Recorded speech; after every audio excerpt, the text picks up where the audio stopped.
Hey everyone, it's Dr. NightStare. Glad you're here. Before we get into it, hit like and subscribe. It really helps the channel. Quick question before we start. Where are you watching from, and what time is it for you right now? Alright, let's get settled. Get comfortable, let your body relax, and just take it easy.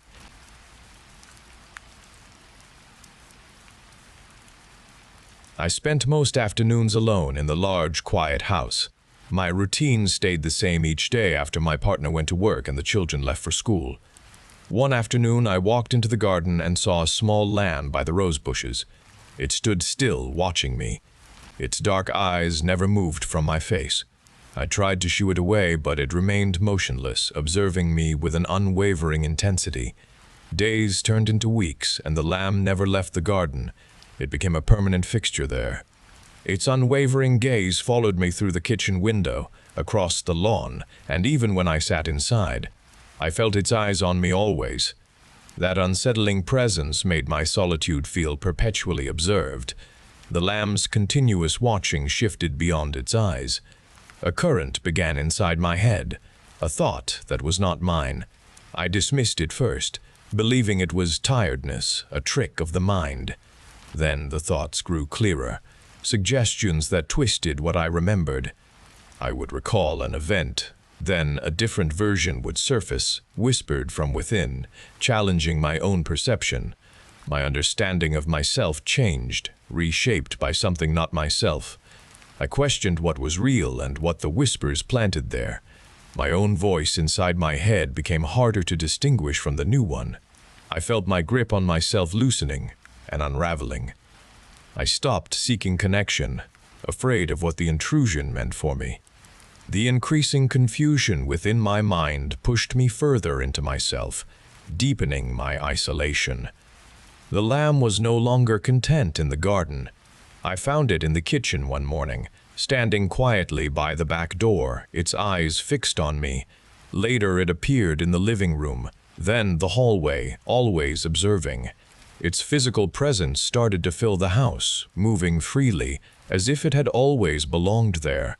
I would turn a corner and find it standing just beyond arm's reach, its gaze unwavering.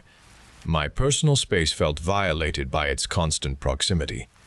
One night, I woke suddenly, my breath catching in my throat. The lamb stood beside my bed, its dark eyes watching my face from mere inches away.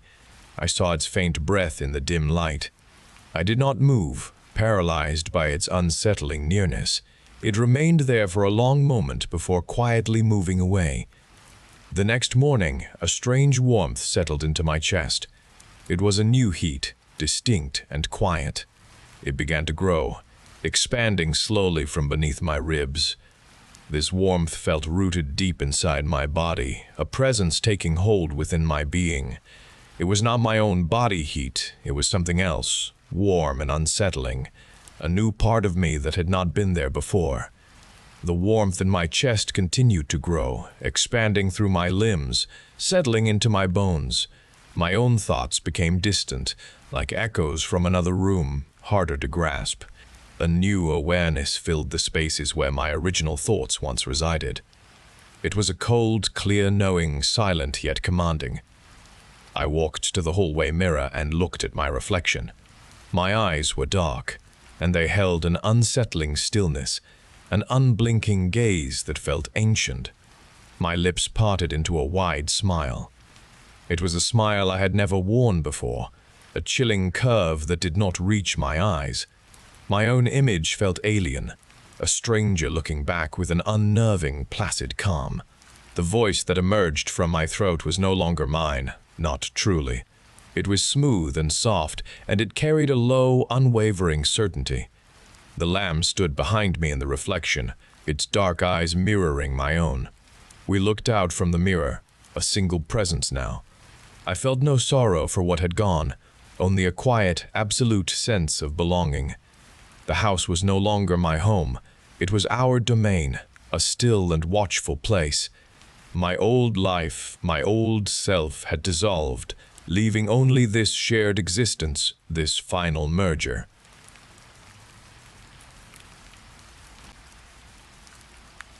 Okay, listen closely. I know how this sounds. I am not crazy. My mind is sharp, clear, despite the gray hairs and the years I've put in. 62 years old, months from retirement, I am still capable. Do not let anyone tell you differently. What I am about to tell you happened. Every detail etched into my memory is real, tangible, frightening. They gave me the Everson case. It concerned a missing person, another lost child. 7-year-old Kaylee Everson vanished from her own front yard. I had worked many missing person cases. They always left a bitter taste. This one held a peculiar feeling from the start, a knot tightening in my gut. The initial reports were standard: a worried mother, a distraught father, the neighborhood search. Then came the CCTV footage. I sat in the dim office, the screen casting pale light onto my face. Kaylee appeared on the grainy video, a small figure in pink pajamas wandering near the curb. Her movements were slow, disoriented. She showed signs of having just woken from a deep sleep. She looked around, confused, then tilted her head, listening. Her eyes widened slightly. She turned, walking purposefully now, stepping out of the frame. She responded to a summons that came from outside the camera's view. There was nobody visible, no car, no person, just an empty sidewalk. Days later, a discovery solidified the chilling peculiarity of it all. Near the spot Kaylee had last been seen, tucked beneath a rose bush, someone found her small red hair bow. Tied around it was a piece of paper, folded carefully. I unfolded it. My fingers traced the childlike scrawl. The words lodged in my vision, a cold weight in my stomach. Do not look for me. That note, more than any other detail, made this case mine. It gripped me, pulling me deeper into the case's grim reality. I would find her. Sane or not, I would find Kaylee Everson. A small package arrived on my doorstep. No return address. Just my name scrawled across the brown paper. My fingers trembled slightly as I tore at the tape. Inside, nestled on a bed of crumpled newspaper, lay a plastic bag. I recognized the color instantly. Kaylee Everson wore a bright pink pajama top. Inside the bag was a small, pale human finger. The sight stole my breath and froze the air in my lungs. This horrific development sent a cold dread through me, and the entire case spiraled into a nightmare. This was no longer just a missing child. I went back to the precinct, my mind a churning mess of disbelief and horror. The CCTV footage. I needed to see it again, every single frame. My eyes were burning from lack of sleep, but I stared at the screen, replaying the short clip repeatedly. Kaylee, confused and small, walking away. I zoomed in, pixel by pixel, focusing on the dark space behind the tall oak tree near the curb. There had been nothing visible before, just shadows and the indistinct blur of night. But now, with a clarity that shocked me, a shape solidified from the darkness. A figure stood there, partially obscured by the tree's thick trunk. It was a man, tall and broad-shouldered. The angle of the camera and the poor lighting made his features indistinct, but he was undeniably there. He made a subtle beckoning motion with his hand, a silent call that Kaylee had responded to. My heart began to pound against my ribs, a frantic drumbeat of pure terror. I leaned closer to the monitor. The silhouette, the height, the way the arm bent, the distinct angle of the head. It was me. It could not be anyone else. The figure beckoning Kaylee from the shadows was me. I stared at the impossible image, my own face on the screen frozen in that terrible moment. It was a trick of the light, a malfunction of the old camera, a trick of my mind. My mind played tricks on me from the pressure of the case. I knew it. This was not real. This could not be real. I fought against the creeping possibility with every fiber of my being. My hands shook as I ejected the tape. Nobody else could see this. I made the critical decision to conceal the tape. It had to be a mistake. It had to be a mistake. I had to protect the case, and I had to protect myself from what my eyes were telling me. The image from the footage consumed my waking thoughts. It played behind my eyelids when I tried to rest. I could not reconcile the man I believed myself to be with the figure on the screen. The impossibility undermined my resolve. I needed to find answers that would prove my innocence. I turned my attention to Kaylee's online presence, hoping to find some trace of her true life there. I accessed her school's network logs, searching for any associated accounts. It was a difficult chance, a desperate measure, but I felt compelled to follow every thread. One particular account caught my eye. It had just been created, and it was devoted entirely to Kaylee. There were photos from her family that were old, but the captions were not right. They spoke of things that only a person close to her could know, yet with a disturbing detachment. A message appeared in my inbox from this account. It contained the exact phrase from the bow, cold and definitive. "Do not look for me." I felt a tightening in my chest. This was too much of a coincidence. I opened the attached image. Kaylee sat in a corner, her small body curled. Her face was streaked with tears. She looked traumatized, her eyes wide with fear. Standing above her, a broad smile twisting my face, was a figure. It was me, unmistakable in my uniform, my features clear despite the dim lighting. A cold sensation spread through me. This was impossible. This could not be real. I scrolled through the account's past posts. A date caught my eye, a post made 2 days earlier. It announced Kaylee's death in cryptic language. This was before the discovery of her finger, before the package arrived on my doorstep. The digital documentation of my impossible actions was irrefutable. It twisted the reality around me, cementing a narrative I could not accept. It was all there, laid out for anyone to see. The cold dread returned with full force, a sickening certainty.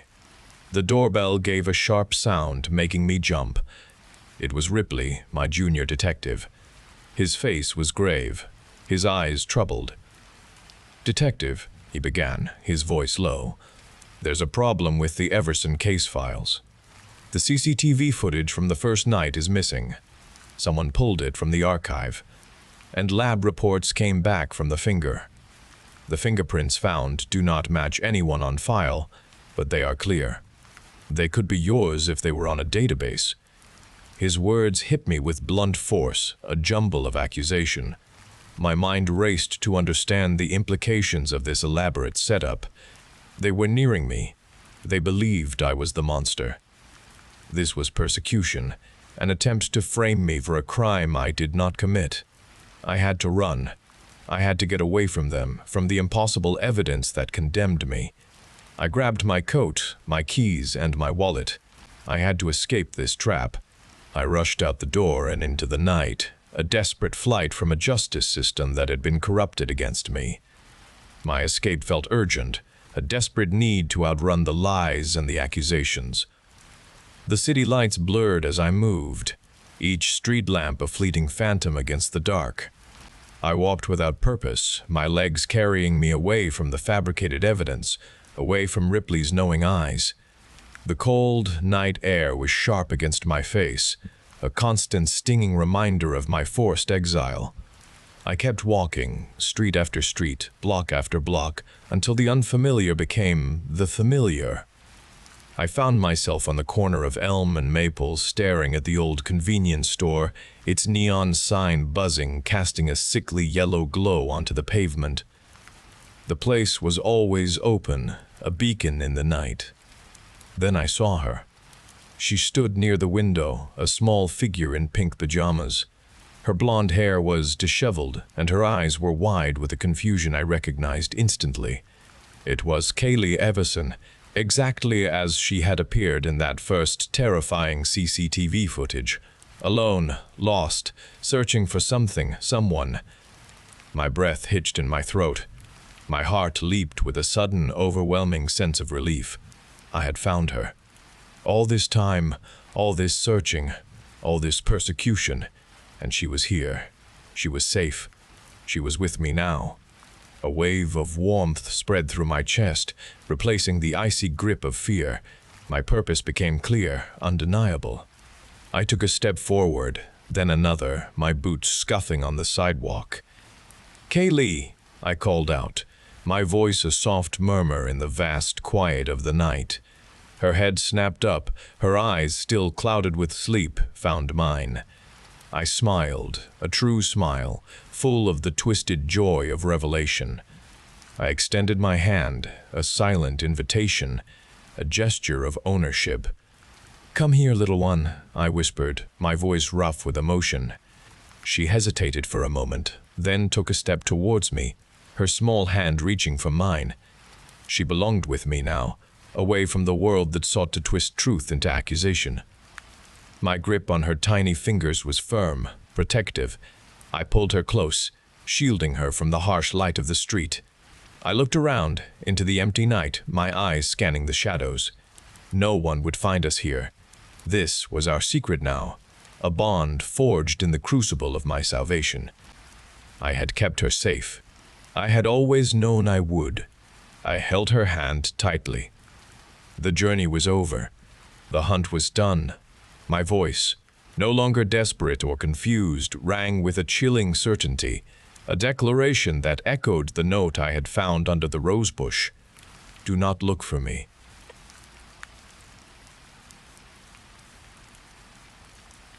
The lights of the Christmas tree cast soft colors across the living room. Leo, my son, sat on the rug, his small hands carefully placing a gingerbread man on a plate for Santa. His eyes sparkled with the pure joy of the season. He talked endlessly about reindeer and presents, about the magic that filled our home during December. This was our perfect winter bubble, full of warmth and sweet anticipation, the scent of pine needles and cinnamon always present. Then the screams started. They ripped through the quiet of the night, raw and terrified. I rushed to his room, my heart suddenly beating hard. Leo was thrashing in his bed, tangled in his blankets, his face streaked with tears. I pulled him close, holding him until his trembling lessened. He would only whisper about Santa, but his Santa was not the jolly figure from books. Leo described long, bony fingers and a smile that stretched too wide, a smile that showed too many teeth. It was a bad Santa, he would insist, a Santa who watched him from the shadows of his room. I tried to explain away the nightmares. He had watched a cartoon that day with a slightly mischievous character, or perhaps his imagination was simply working overtime with all the Christmas excitement. Children often had vivid dreams, I told myself, trying to calm my own rising unease. I talked to Mark about it during breakfast, but he just nodded absently. He suggested we limit sugar before bed, a simple, practical answer to what he saw as a simple childhood phase, but the screams returned almost every night. Leo clung to me tighter each evening, begging me not to turn off his nightlight. His descriptions grew more specific, more chilling. The smile was always there, he would say, always too big, always watching him. He pointed to the darkest corner of his room, insisting that was where Santa stood. My logical explanations felt thin and hollow, failing to soothe Leo and failing to soothe me. A cold thread of fear began to weave itself through my once perfect holiday peace. I needed a solution beyond Mark's simple suggestions. I found a small security camera in the electronics store. It was designed for nurseries and offered night vision capability. Buying it felt like a betrayal of my own logic, an admission that some part of me was considering Leo's wild stories. I purchased the device. I installed it in Leo's room, aiming it at the corner he always pointed to. My hope was to capture nothing but drifting shadows and the mundane settling of the house. I wanted to prove to myself and to Leo that nothing was there, just a child's overactive imagination. The first few nights after I set up the camera, Leo slept well. His screams did not pierce the night. I checked the footage each morning, fast-forwarding through hours of stillness. The corner remained empty. Relief filled me completely. A sense of calm returned to the house. I allowed myself to believe the crisis had passed. I told myself the camera's presence had reassured Leo. Perhaps the Christmas excitement was fading. Mark even commented on Leo's improved sleep. We almost returned to our quiet routine. It felt peaceful, and we believed the episode was over.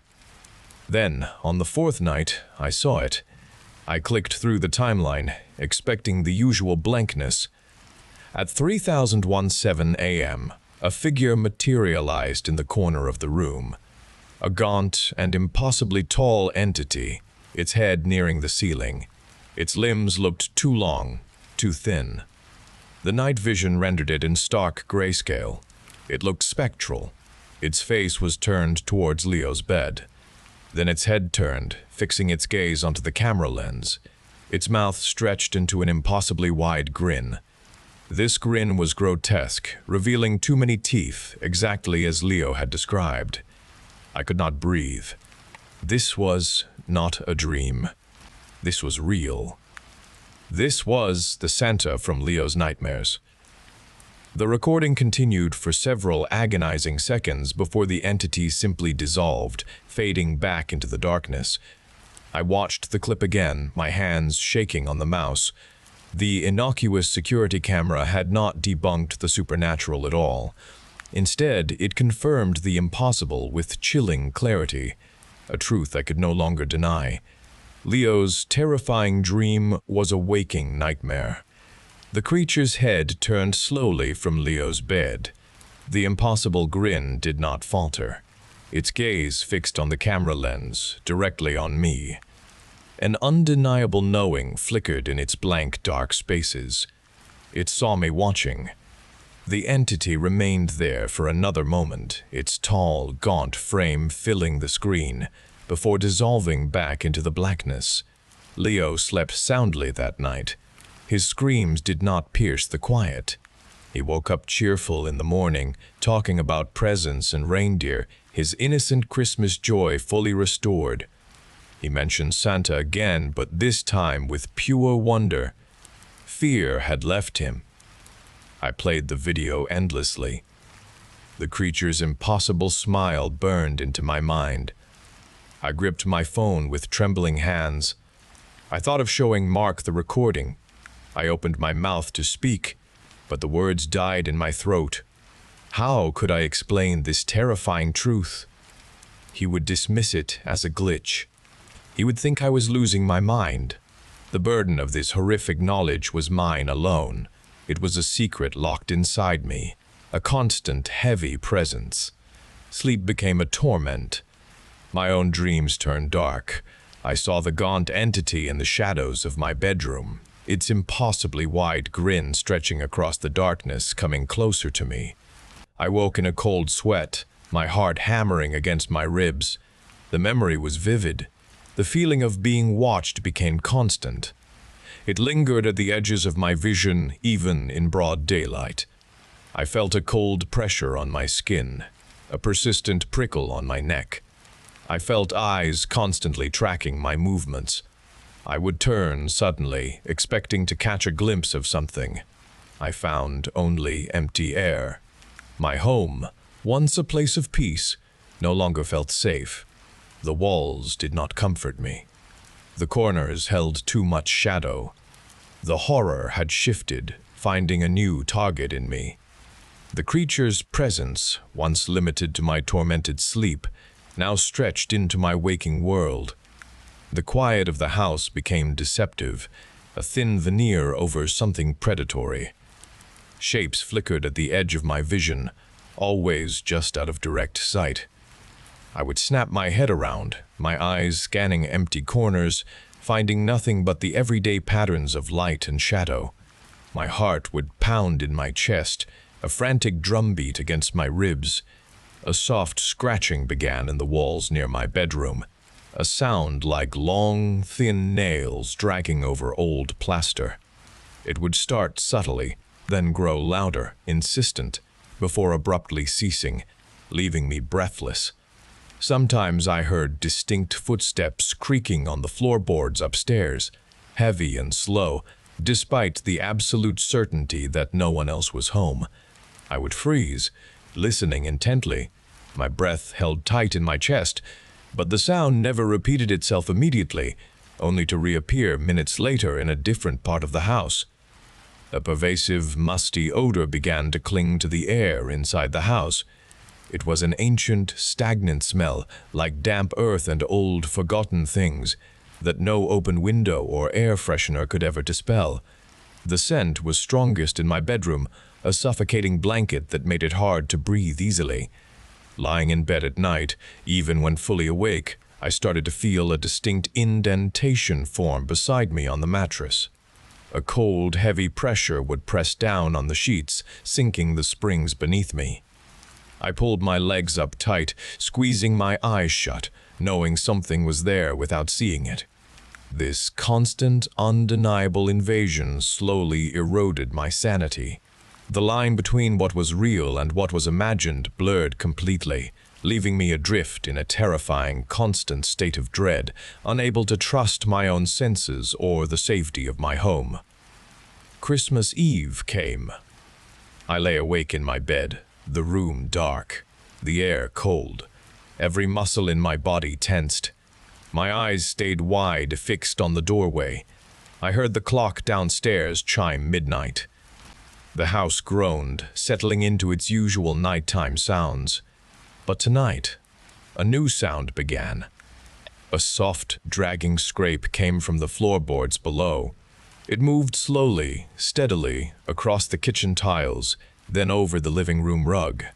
A heavy thud followed, like something solid hitting a wall, then another scrape. It was not the house settling, it was moving. Each sound echoed up the stairs, growing louder, drawing nearer.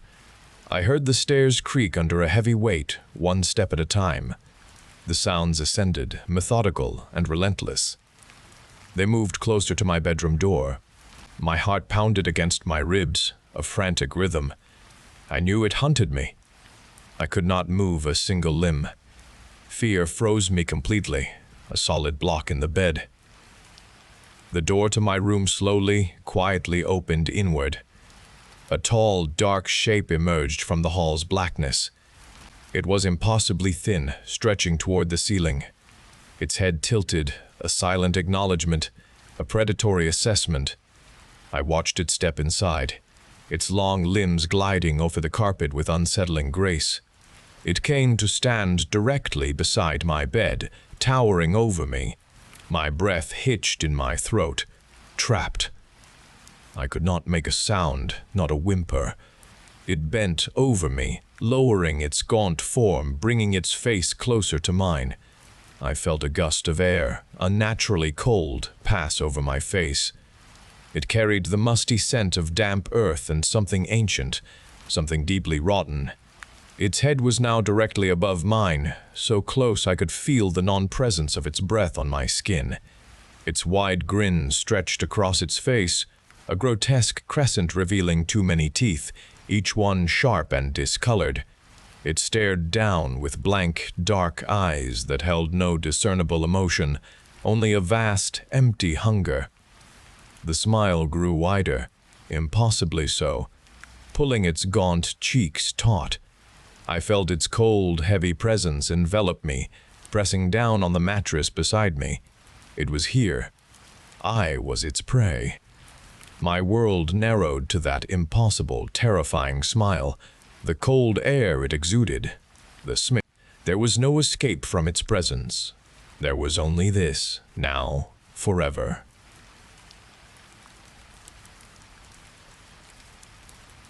The engine coughed a struggling sound, then it went quiet. I tried the ignition again, but nothing happened. A sudden chill filled the car as the last residual heat dissipated.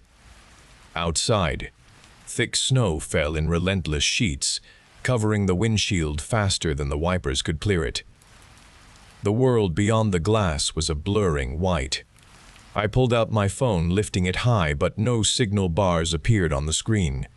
My chest tightened at the empty display. I was isolated.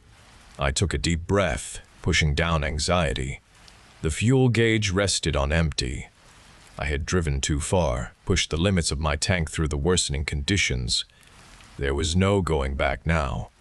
The heater had stopped working the moment the engine died, and warmth left the enclosed space, replaced by a deep cold. My fingers were already stiff, losing their feeling, and a shiver ran through my body. I needed to move, to generate heat and find shelter. Staying in the car would mean freezing to death. I opened the glove compartment, searching for anything useful. A small flashlight rested there, beside a worn road map. Neither offered immediate solutions for my dead car in this blizzard. My gaze moved to the back seat. My emergency bag sat ready. I grabbed it. Inside were several extra layers of clothing, a full thermos of coffee, and some energy bars. I pulled on a thick wool sweater over my shirt, then layered a waterproof jacket on top, ensuring the hood was accessible. My winter boots felt solid on my feet, providing necessary traction against the growing snowdrifts. I pulled a knit cap low over my ears, covering every strand of hair, then wrapped a thick scarf around my face, leaving only my eyes exposed to the harsh air. The air inside the car grew colder with each passing minute, a testament to the storm's power. I had to face the storm. I secured the car door, pulling it shut with a click against the growing roar outside. The wind howled, a brutal sound as I stepped out into the blinding white. The force of the blizzard immediately pushed against me, threatening to throw me off balance. Each step was a struggle, my legs sinking into the deep snow up to my knees. The biting cold stung my exposed skin, burning it, but I focused on movement, on the need to survive. I lowered my head against the relentless wind, forcing myself to continue, to put one foot in front of the other. I moved forward into the storm's heart, hoping to find some form of shelter or help, knowing I had no other choice. The world was blinding white. My body ached, cold, numbing fingers and toes. I pressed on, my goal to escape the blizzard. Through swirling snow, a light appeared. It was hope. I stumbled towards it, legs burning, lungs screaming. The light grew stronger, a shape in the distance. A cabin. Relief washed over me. I reached the door, weathered. I raised a numb fist to knock. The door opened slowly. An old woman with kind eyes, a smile, stood there. Her face had many wrinkles, hair a white bun. "Well, hello there, dear," she said, voice clear. "Come in before you freeze." She stepped back, gesturing inside. I stumbled over the threshold, pulled the door shut against the storm. Warmth enveloped me. A fire crackled in a hearth, casting shadows on the walls. The air smelled of wood smoke, something sweet. "I am Lillian," I said, voice hoarse. "My car broke down." "Beth," the woman replied, extending a hand. "And that is my husband, Gerald." A man sat in an armchair by the fire, a book in his lap. He looked up, gaze steady, then gave a nod. He did not speak. His eyes were dark, almost black. They held an expression I could not read. He was a large man with a beard. Beth led me to a chair near the fire. "You must be cold. Let me get you something to drink." She went into a kitchen area. The cabin was furnished with tables and chairs, quilts draped over a couch. No television, no radio, no computer was visible. Oil lamps provided light. The cabin held details of an older time. Beth returned with steaming mugs. "Here, drink this. It will warm you." The liquid in the mug was amber, thick, fragrant. It smelled of cinnamon and an earthy scent. I took a sip. The taste was unusual, sweet, with a strangeness that lingered. It was not coffee or regular tea. It warmed me quickly, heat spreading through my limbs, relaxing muscles. Gerald still sat by the fire, unmoving, gaze fixed on the flames. He had not spoken since my arrival. "It is quite a storm out there," Beth said, sitting opposite me, hands clasped. We do not get many visitors this far out, especially not in this weather." Her smile remained, but her eyes held intensity.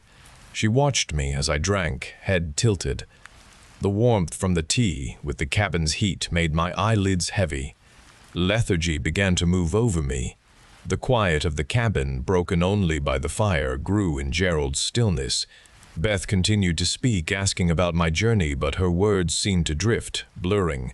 My focus on her face became difficult. The tea had a powerful calming effect, almost too powerful.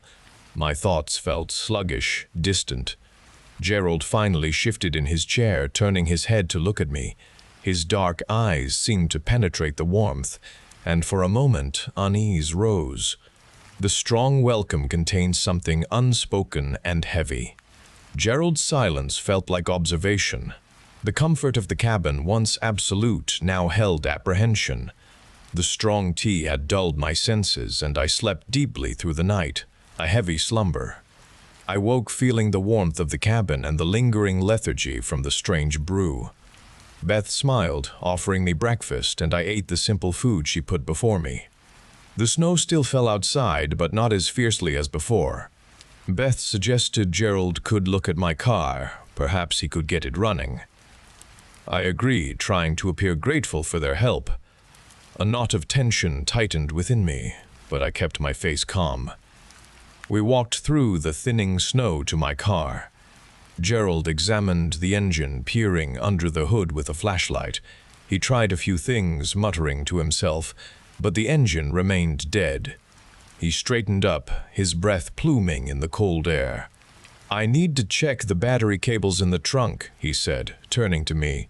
"Sometimes they get loose in the cold." My heart gave a quick, hard beat in my chest. I knew what he would find.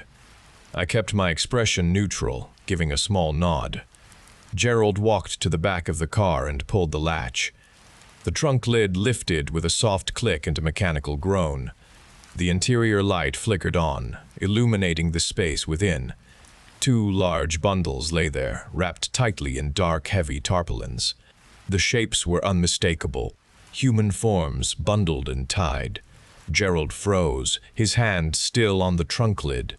He stared, his body rigid, then slowly turned his head to look at me. His dark eyes widened, disbelief and horror clear in their depths. His mouth opened slightly, but no sound came out.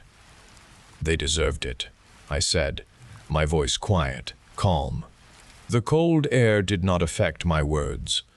My husband and my best friend. They betrayed me. I stepped closer, my hand moving to the small toolkit I kept by the back wheel well. My fingers closed around the cold, heavy metal of a tire iron. Gerald took a faltering step backward, his eyes fixed on my hand, then on the weapon. A desperate sound, a choked gasp, escaped his throat. I lifted the tire iron. He tried to turn, to run, but his movement was slow, hindered by the snow. I brought the heavy iron down hard, connecting with the back of his head. A sickening thud echoed in the still morning air. Gerald crumpled to the snowy ground without a sound, his body falling beside the open trunk. A dark stain began to spread across the white snow around his head. He did not move again. I stood over him, my breath steady, my grip firm on the iron.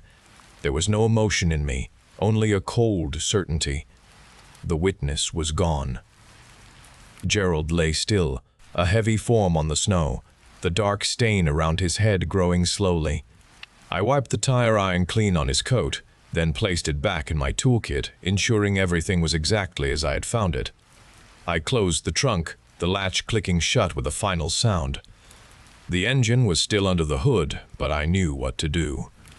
I made a quick, final adjustment to the battery cables, connecting them with precise, firm hands. I walked to the driver's side door, opened it, and settled into the seat.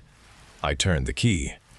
The engine coughed once, then roared to life, a steady sound filling the interior. The heater began to blow warm air, a stark contrast to the scene I had just left. I put the car in gear. I drove away from the cabin, leaving the bloody scene and the silent man behind. The snow still fell in thick, relentless sheets, a perfect blinding curtain. It covered the tracks quickly, erasing my presence from the isolated place, the pristine white swallowing all evidence. My journey continued into the vast white world, unburdened. There was only the road ahead, a quiet determination guiding me forward through the storm, towards my next destination.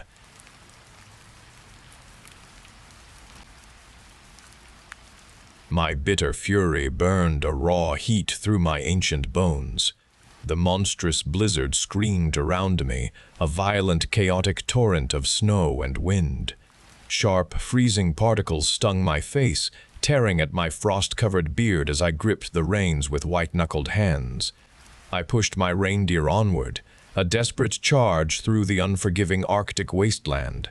The Ice Witch had taken the children from Dashenport, a cruel theft fueling my uncharacteristic rage.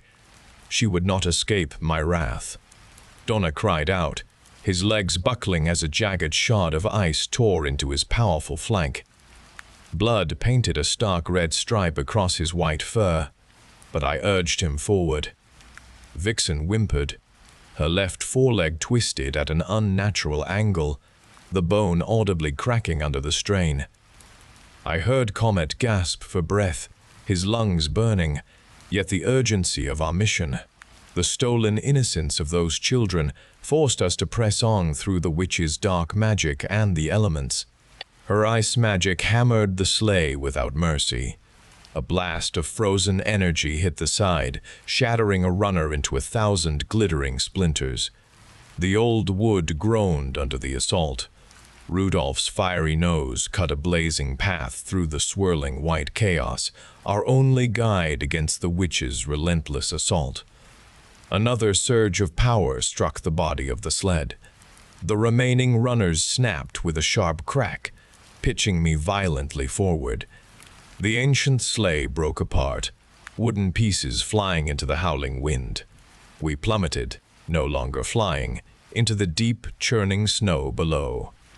The impact from the sleigh's destruction sent us sprawling, but Rudolph regained his footing. I pulled myself onto his broad back. The Ice Witch's mountain fortress rose before us, a grim peak of frozen stone. Rudolph's powerful legs carried us across the snow-choked ground to the main gate, a thick barrier of ancient ice and splintered wood. He snorted, a brilliant jet of searing flame erupting from his nose and striking the frozen portal. The gate shrieked, then exploded inward, shards of ice and wood scattering across the courtyard. We plunged into the castle's frigid depths, Rudolph's glowing nose illuminating the dark, echoing halls. Small, hunched figures, the witch's goblin men, scrabbled from shadowed alcoves. Their crude ice picks flashed, but a swipe from Rudolph's antler or a quick punch from my gloved hand sent them sprawling and defeated. We moved with purpose, following the sound of fearful whimpers. A heavy iron door, encrusted with hoarfrost, stood slightly ajar at the end of a long corridor. I pushed it open. The children huddled together inside, their small bodies trembling from the cold and their fright. Their eyes widened when they saw me, a mix of terror and sudden hope. I knelt before them, my voice a gentle rumble despite the rage still burning within me. "You are safe now, my dears," I told them, my hand resting on the nearest child's head. "I have come for you all." Rudolph's warm breath fogged the cold air, his radiant nose casting a comforting glow over the shivering group. They needed warmth and a way out. I knew the witch would not give up so easily. I would face her. "Rudolph, guard them," I commanded, my voice firm. "Keep them warm and safe. I will return." He nudged me with his nose, a silent understanding passing between us. I turned and walked back into the cold corridor, my steps echoing as I prepared to find the Ice Witch. I found her in the heart of the citadel, in a vast frozen chamber where delicate ice formations rose from the floor like crystalline trees. She stood at the center, a solitary figure draped in robes of frosted silver, her back to me. A single, tall spire of ice, needle-sharp, pierced the high ceiling above her, its tip glowing with a cold, internal light.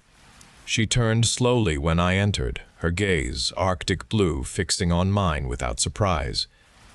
"You have come," she said, her voice carrying a desolate echo through the immense space. "I expected you, old man." "The children," I stated, my voice gruff, the rage still a bitter taste in my mouth. "They do not belong to you." She laughed, a harsh, brittle sound without joy or warmth. "Belong to me? They belong to no one. But they were here with me. Do you comprehend what true solitude is like, generation after generation, in this desolate waste? I have seen centuries pass. I have watched life unfold from afar, never touching, never connecting. These children, they were my only workers, my only companions in this endless cold." Her features, though sharp and regal, held a deep weariness, a loneliness that settled deeply within her. It resonated with a forgotten corner of my own ancient memory. I lowered my guard, a fleeting weakness born from understanding. I advanced slowly across the ice-slick floor, offering a soft tone. "No one deserves such a fate," I said, my voice now a gentle rumble. "Such isolation can break even the strongest spirit. There are other ways, other paths to find warmth, to find companionship, to find peace." Her fingers gripped a long, translucent ice dagger, the blade a cruel extension of her frozen will, its point aimed loosely towards the floor. Her eyes held mine, unblinking, unreadable. I closed the remaining distance, my movement smooth and unhurried. The air around her grew colder, a biting chill that seeped into my bones, but I ignored it. My hand reached out, not in comfort, but with a different, terrible intent. I grasped her wrist, twisting her hand with sudden, brutal force. The ice dagger sprang free, its crystalline hilt cold against my palm. Her eyes widened, a flash of pure terror replacing the weariness. With the same swift motion, before she could utter a sound, I drove the sharp point deep into her chest, directly into her heart. The blade met no resistance, shattering the icy core within her. She stiffened. A gasp caught in her throat, her body frozen for a moment in a grotesque tableau of agony and surprise. Then her eyes glazed over and she collapsed to the floor, a heap of frosted silver robes and broken ice. The long, internal reign of the ice witch was finished. I knelt beside her fallen form, the shattered ice blade still protruding from her chest. The raw necessity of my act crashed over me. A chilling sensation extinguished the last of my rage. My hands, still tingling from the lethal grip, trembled as I looked at her still face. The weariness in her eyes, glimpsed just before the end, now seemed to deepen into an eternal quiet sorrow. Unexpected grief welled up within me. Hot tears streamed from my eyes, tracing paths through my beard.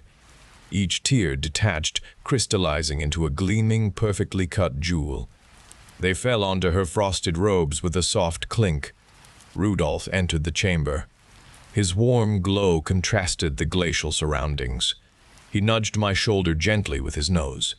He offered silent comfort. His presence helped my sudden despair. He understood the terrible burden I now carried. We would leave her to the goblin men, her mournful subjects. She had wanted company, and in death they would be hers. We gathered the children from their cold room, assuring them the danger had passed. Their small faces were still pale, but hope slowly returned to their eyes as Rudolph's light enveloped them. We flew them swiftly back to Dashenport, landing softly in the town square. Parents rushed forward, tears of relief and joy streaming down their faces as they embraced their returned children. Christmas would be restored, its magic rekindled. I watched the reunions, a small smile touching my lips. But the quiet sorrow remained. A heavy burden settled within my ancient heart. This was the hidden cost of the brutal path I had walked.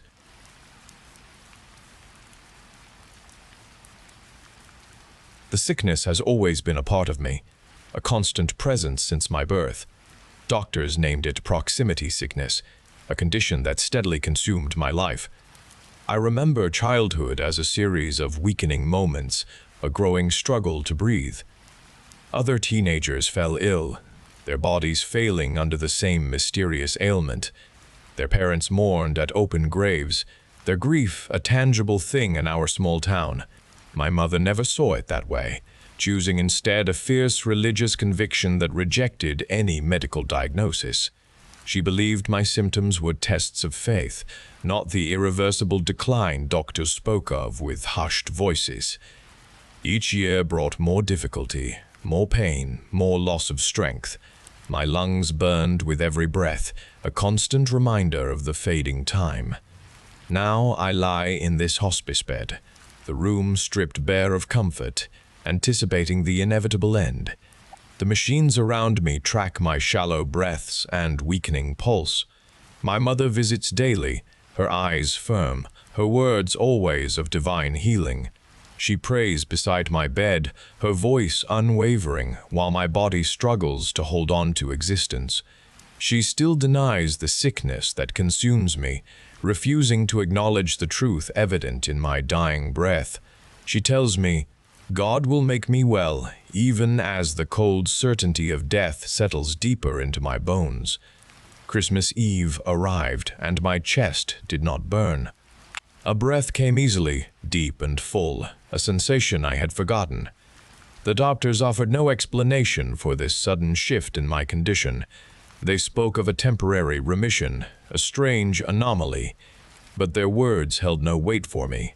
Strength surged through my veins, pushing against the lethargy that had held me prisoner for so long. I sat up straight, my eyes fixed on the window. The hospice room felt stifling. My mother's prayers echoed in my mind, a comforting sound I now craved to hear in person. A desperate longing for home filled me, a powerful pulling toward the familiar, away from the sterile finality of this place. I knew I had to go. The nurse watched me leave, her face a mixture of shock and resignation. I walked from the hospice building into the cold Christmas air. My legs were weak, but they carried me forward steadily. Each step was hard, and the asphalt scraped beneath my worn hospice slippers.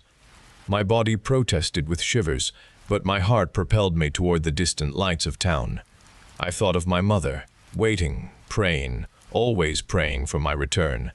This journey was illogical, medically impossible, but the pull was too strong to resist.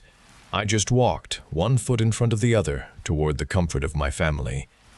The front door of our house stood ajar. Yellow light spilled onto the porch.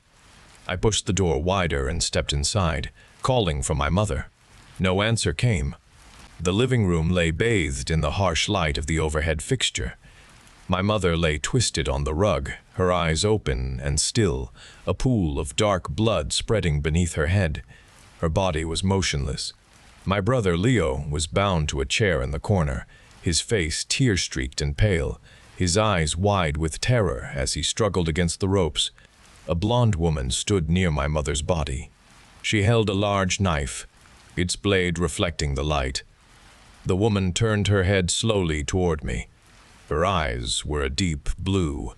She smiled, a calm expression on her face. I had never seen her before. She took a step toward me, then another. I did not move. My mind struggled to process the scene. She extended her hand. The knife still gleamed in her grasp. Leo whimpered, trying to scream, but the gag muffled his cries. The woman spoke my name. Her voice was soft but clear. As the sound of her words reached me, the burning in my lungs simply ceased. My chest expanded, drawing in air deeply, fully. My limbs felt light. I breathed without effort, a sensation I had never known in my life. The constant weight lifted from my body. Every cell vibrated with a sudden, impossible health.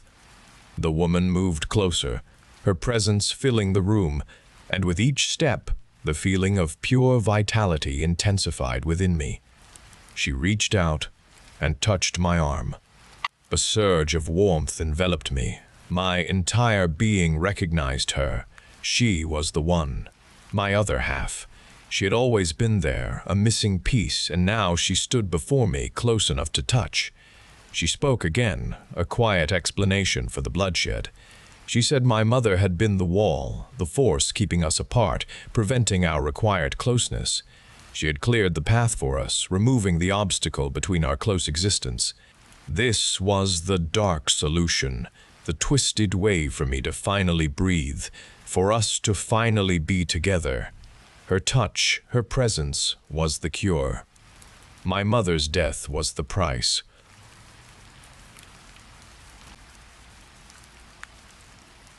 The morning sun always touched the kitchen table first and made the dust visible on the old wooden surface. Mother sat across from me, holding her teacup with both hands. Her thin fingers had a bluish tint around the nails, and her skin looked stretched tight over her cheekbones.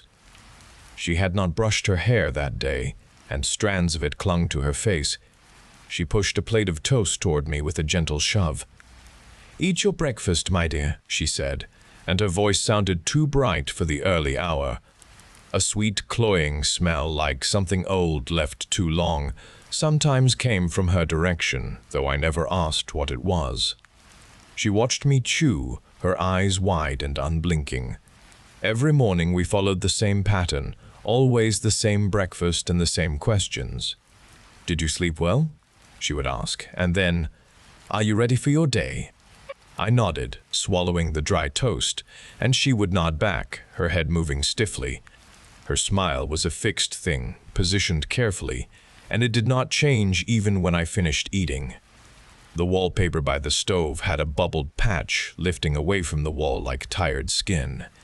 One of the kitchen windows had a crack running through its pane, a dark, jagged line that looked like a spiderweb across the glass.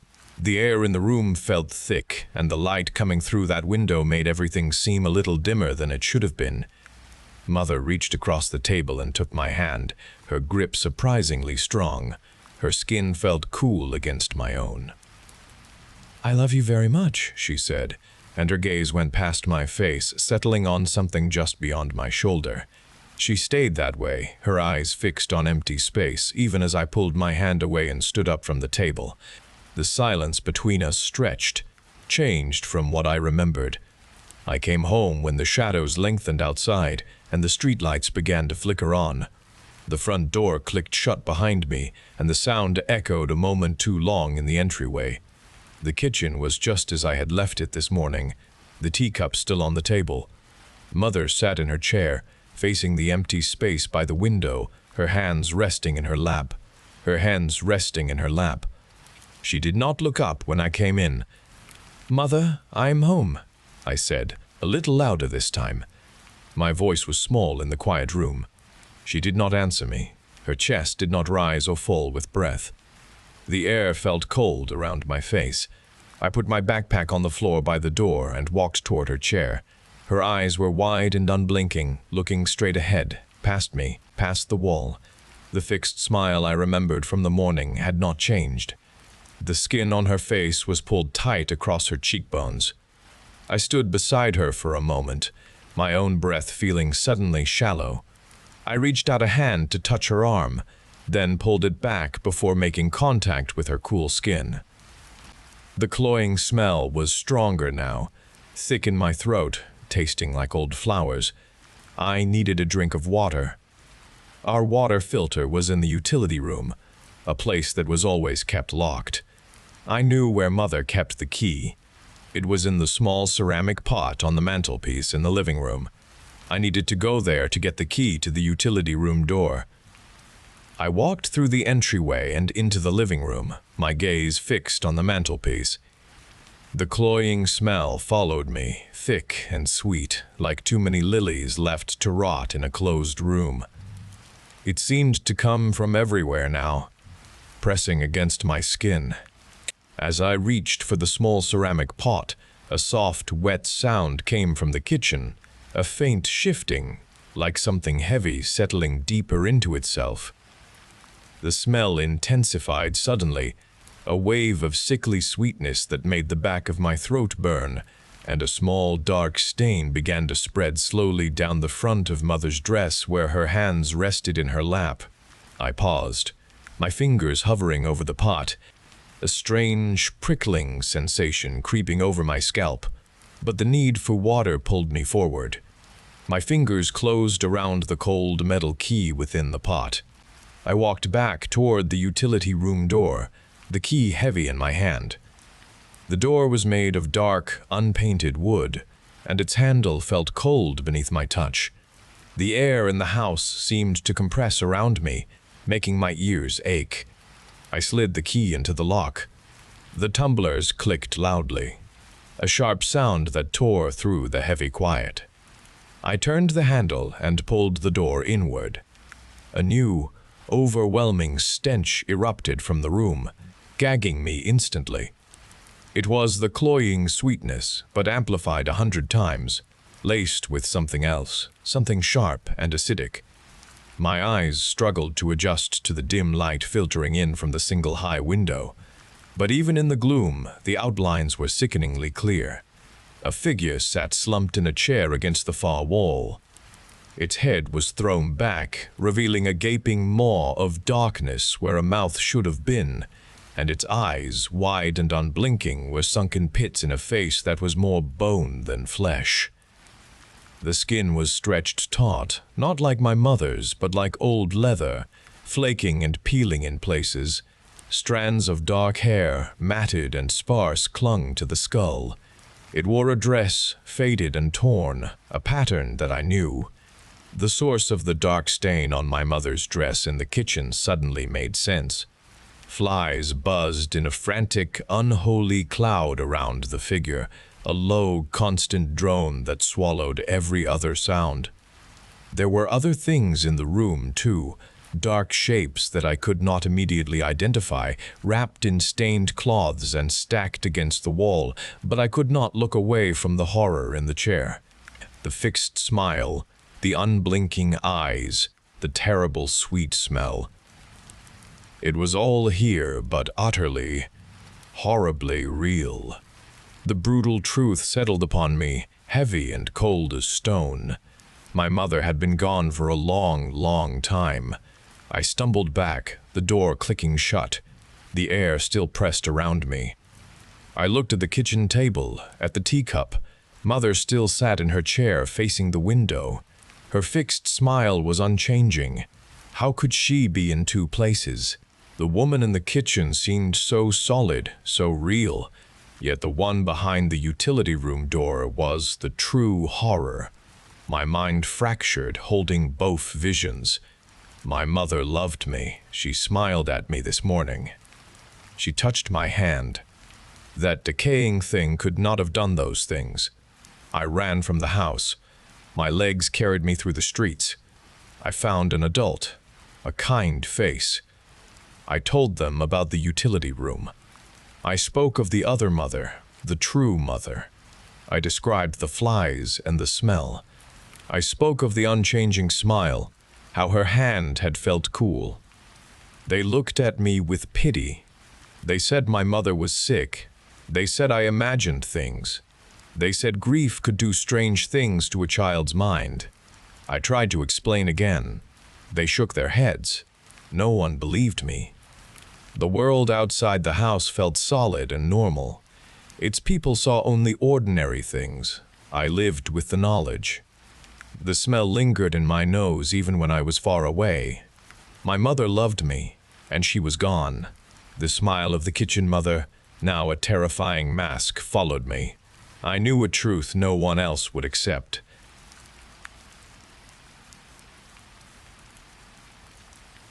The argument concluded, leaving a hollow ache inside me. I had promised my wife a new life, a future free from old burdens, but my will had faltered again. Her voice, flat with disappointment, replayed in my head. Guilt ignited a fierce heat in my stomach, and a dry, metallic taste coated my tongue. The apartment held me captive, its familiar walls pressing inward. The air grew thick, suffocating, each inhale a desperate effort. I could not remain, trapped by her quiet pain and the weight of my own failures.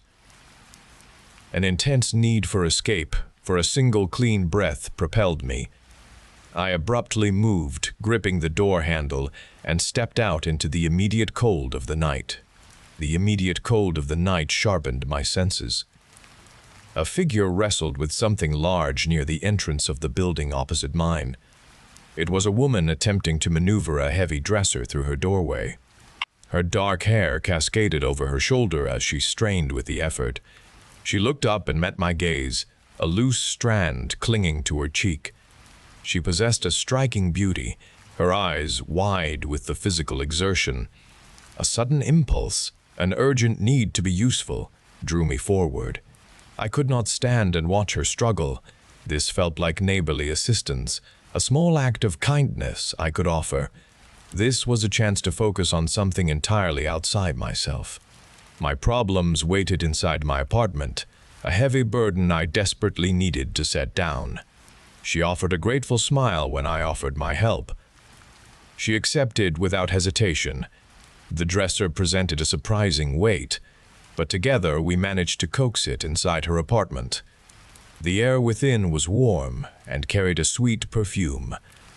This scent enveloped me, a soothing contrast to the cold outside and the suffocating feeling I had escaped. She gestured deeper into her apartment. An unspoken invitation I quickly followed, needing just a few more moments of reprieve from the stark reality of my own apartment. Her smile lingered. She reached for my arm, fingers brushing my skin. She leaned in. Her mouth found mine, a gentle pressure I did not resist. The kiss deepened, her hand pulling my neck closer. Warmth spread through me, erasing every thought. Then her grip tightened with sudden, alarming force. Sharp pain shot through my neck as her fingers dug in. Her face, inches from mine, twisted. Her eyes turned cold and fierce, replacing the warmth. Her other hand slammed into my chest. A sickening crack echoed.